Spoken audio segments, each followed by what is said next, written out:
আসসালামু আলাইকুম শেখ, বাংলাদেশ আসসালামু থেকে আলাইকুম বলছি। ওয়াবারাকাতুহু। আচ্ছা আচ্ছা, বলেন।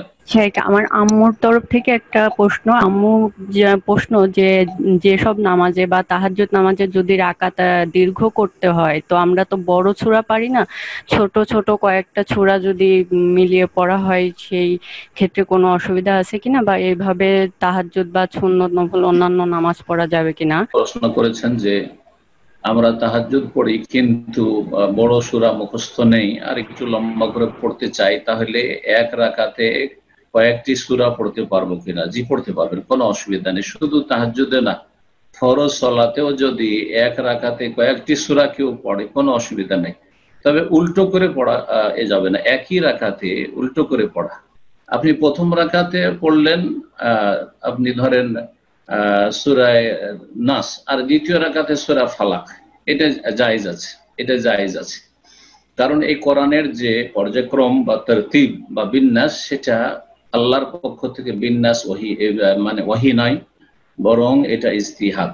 জি, মুসাফে উসমানী, উসমান রাদিয়াল্লাহু তাআলা। সুতরাং এটা ফরজ নয় এই তরতিবের লক্ষ্য রাখা।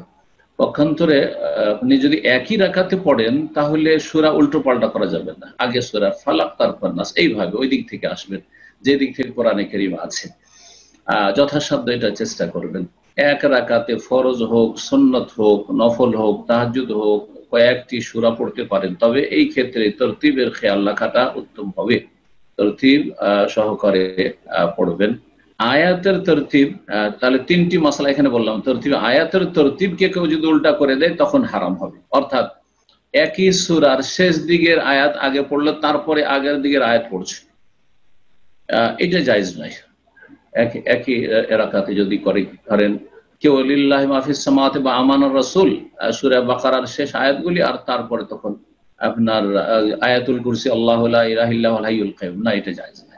কিন্তু একাধিক এক সূরা পড়ে অন্য সূরা যদি উল্টো হয়, তো এতে কোনো অসুবিধা নেই। যদি এক রাকাতে হইলে উত্তম হচ্ছে তরতিবের খেয়াল রাখা।